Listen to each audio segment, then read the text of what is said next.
British ಕಾಲದಲ್ಲಿ MA degree ಮಾಡ್ದೋನ್ರಿ. ನೀನ್ ಹಾಕೋ ಫ್ಯಾನು ಹೊಡಿ ಕಮಿಷನ್ ಫೋನು.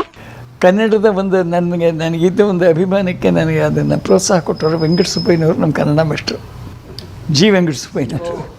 ಶತಾಯುಷಿ ನಮ್ಮ ಬೆಂಗಳೂರು ಹೈಸ್ಕೂಲಲ್ಲಿ ಕನ್ನಡ ಮಾಸ್ಟರು. ಅವರು ಇಂಗ್ಲೀಷ್ಗೆ VT ಶ್ರೀನಿವಾಸನ್ ಅಂತಿದ್ರು. ಅವರಿಬ್ಬರ ಒಂದು ಎಂಥ ವಿದ್ಯಾವಂತರು ಅಂತಂದರೆ ಆ ವಿದ್ಯೆನ ಹುಡುಗರಿಗೆ ಧಾರಾಳವಾಗಿ ಹಂಚ್ಬಿಟ್ರು. ನನ್ನ ಜೊತೆ ನನ್ನ ಕ್ಲಾಸ್ಮೇಟ್ VN ಸುಬ್ಬರಾವ್, ನಾನು ಅವನು ಪಕ್ಕದಲ್ಲಿ ಕೂತ್ಕೊತಾರೆ. ನಾನು VN ಸುಬ್ಬರಾವ್. ಇದರ ಒಂದು ಒಳ್ಳೆ ವಾತಾವರಣದಲ್ಲಿ ನನ್ನ ಎಜುಕೇಷನ್ ಎಲ್ಲ ಮುಗೀತು. ಹಳದಕೆರೆಯಲ್ಲಿ ಮಾಸ್ಟರ್ ಹಿರಣ್ಣಯ್ಯನವರು, ಹಳ್ಳದಕೆರೆನೇ ಮಾಸ್ಟರ್ ಹಿರಣ್ಣಯ್ಯನವರು ಮಾಸ್ಟರ್ ಹಿರಣ್ಣಯ್ಯನವರು ಎಲ್ಲ ಅಲ್ಲೇನೆ ಹಳ್ಳದಕೆರೆನೇ. ಅವನು ನಾನು ಎಲ್ಲ ಚಿಕ್ಕ ಹುಡುಗರಾಗಿದ್ದಾಗ ಸದಾ ಇದನ್ನು ಯಾವುದೋ ದೇವದಾಸಿ ನಾಟಕ ಆಡ್ತಾಯಿದ್ವಿ. ಚಿಕ್ಕ ಹುಡುಗರು ಮನೆಯಲ್ಲೇ, ಅವ್ರ ಮನೆಯಲ್ಲಿ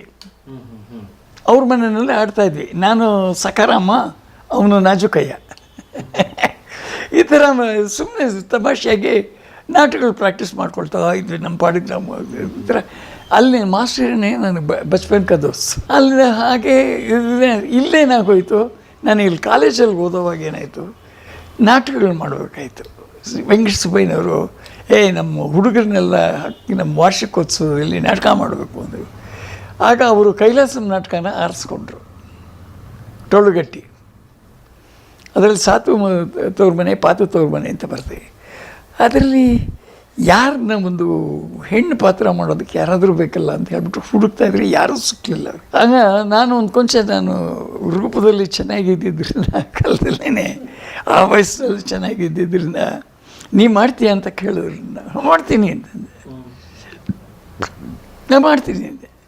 ಸರಿ, ಪ್ರಾಕ್ಟೀಸ್ ಮಾಡಿದ್ರು. ವೆರಿ ಗುಡ್ ಅಂತ ಹೇಳಿ ನನಗೆ ಆವಾಗೇನಾಯಿತು, ನಾಟಕಗಳಲ್ಲಿ ಹೆಣ್ಣು ಪಾರ್ಟ್ ಮಾಡೋದು ಸ್ಟಾರ್ಟ್ ಮಾಡಿಬಿಟ್ಟೆ. ಯಾಕೆಂದರೆ ಹೆಣ್ಮಕ್ಳು ಯಾರೂ ಬರ್ತಾಯಿರಲಿಲ್ಲ ಮುಂದೆ. ಇವಾಗೇನು ನಾ ಮುಂದೆ ತಾ ಮುಂದೆ ಅಂತ ಬರ್ತಾಯಿದ್ದಾರೆ. In this century the whole thing has changed, outlook has changed. ಇವಾಗ ಒಂದೊಂದು ಪಿಕ್ಚರ್ಗೆ ಒಬ್ಬೊಬ್ಬರು ಹೀರೋಯಿನ್ ಬರ್ತಾಯಿದ್ದಾರೆ. ಯಾಕೆ ಅಂತಂದರೆ ರಶ್ ಆಗಿದೆ. ಸುಂದರವಾದ ಹುಡುಗಿರು ನಾನು ಸಿನಿಮಾ ಹೀರೋಯಿನ್ ಆಗಿಬಿಡ್ಬೇಕು ಅಂತ ಐಡಿಯಾ ಮಾಡ್ತಾಳೆ. Because it's a glamorous field. And ನಿಮಗೆ ಸೋಷಿಯಲ್ ಸರ್ಕಲ್ಸ್ನಲ್ಲಿ ಹೇಗೆ ಮೇಲಕ್ಕೆ ಹೊರಟೋಗ್ತೀರಾ, it is impossible to imagine. ಅದನ್ನು ಊಹಿಸ್ಕೊಳ್ಳೋಕ್ಕೂ ಸಾಧ್ಯವಿಲ್ಲದಷ್ಟು ಮೇಲಕ್ಕೆ ಹೊರಟೋಗ್ತೀರ ನೀವು ಸೋಷಿಯಲ್ ಲೈಫಲ್ಲಿ. ಆ ಥರ ಒಂದು ಪರಿಸ್ಥಿತಿ ಈಗಿರುವಾಗ ನಾ ಮುಂದೆ ಬರೋದು ಸಹಜನೇ. It is very natural. ಆಗ ಯಾರೂ ಬರ್ತಾ ಇರಲಿಲ್ಲ. I am talking about a century old things. What I am talking is about 1940s 50s. ಆಗ ಅವನು ಮಾಸ್ಟರ್ ಹಿರಣ್ಣಯ್ಯ ಅವ್ರ ಅಪ್ಪನಿಗೆ ಹೇಳ್ದ, ಅವ್ರ ನಾಟಕ ಇಲ್ಲಿ ಆರ್ಯ ವಿದ್ಯಾಶಾಲಾ ಕಾಂಪೌಂಡ್ ಅಂತಿತ್ತು, ಅಲ್ಲಿ ಅವ್ರದ್ದು ಸ್ಟೇಜಲ್ಲಿ ನಾಟಕಗಳು ನಡೀತಾಯಿತ್ತು. ದೇವದಾಸಿ, HM ನಾಯಕ, ಇನ್ನೊಂದು ಯಾವುದೋ ಒಂದು 3 ನಾಟಕಗಳು ನಡೀತಾಯಿತ್ತು. ಆದರೆ ಅವ್ರ ಅಪ್ಪನಿಗೆ ಹೋಗಿ ಹೇಳ್ದ, ತುಂಬ ಚೆನ್ನಾಗಿ ಹೆಣ್ಪಾಟ್ ಮಾಡ್ತಾನೆ ನನ್ನ ಮಗುವನ್ ಗೊತ್ತಲ್ಲ ನಿಮಗೆ, ತುಂಬ ಚೆನ್ನಾಗಿ ಮಾಡ್ತಾಯಿದ್ದಾನೆ, ಈಗ ಕಾಲೇಜಲ್ಲೆಲ್ಲ ಒಳ್ಳೆಯ ಹೆಸರು ತೊಗೊಂಡಿದ್ದಾನೆ ಹಾಗೆ ಅಂತಂತ ಅವ್ರ ಅಪ್ಪನಿಗೆ ಹೇಳ್ದ.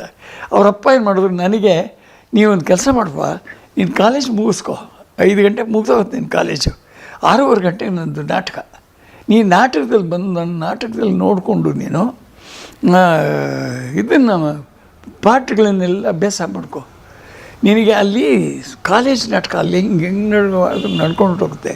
ಇದು ಪ್ರೊಫೆಷನಲ್ ಸ್ಟೇಜ್, ಇದು ವೃತ್ತಿ ರಂಗಭೂಮಿ, ಇಲ್ಲಿ ಎಲ್ಲ ಪರ್ಫೆಕ್ಟಾಗಿರಬೇಕು, ಇಲ್ಲಿ ಪರ್ಫೆಕ್ಟಾಗಿರೋದು ಕಲ್ತ್ಕೊ ನೀನು ಅಂತ ಹೇಳಿದ್ರು.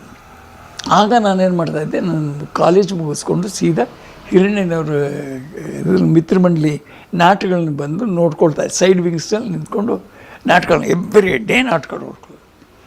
ಆಮೇಲೆ ಅವ್ರೇನು ಮಾಡಿದ್ರು, ನಿನಗೆ ಸಭಾ ಕಂಪನ ಹೋಗಬೇಕು ಅಂತಂದರೆ ನೀನು ಪಾಠ ಮಾಡೋದು ಶುರು ಮಾಡು ಹಾಗೆ ಅಂದರು. ಮಾಡ್ತೀನಿ ಅಂತ ಹೇಳಿಬಿಟ್ಟು ಅದರಲ್ಲಿ ಒಂದು ಜಡ್ಜಿ ಪಾತ್ರ ಬರುತ್ತೆ, ಆ ಜಡ್ಜ್ ಪಾತ್ರ ಕೊಟ್ಟರು. ಅದನ್ನು ಒಂದು ಒಂದು ತಿಂಗಳು ಹೆಚ್ಚು ಕಮ್ಮಿ ಜಡ್ಜ್ ಪಾತ್ರ ಮಾಡ್ತಾಯಿದ್ದೆ. ಸುಮ್ಮನೆ ಯಾಕಿರಬೇಕು ಅಂತ ಹೇಳ್ಬಿಟ್ಟು ಅದು ನಾಟಕದ ಕೊನೆಯಲ್ಲಿ ಬರ್ತದೆ.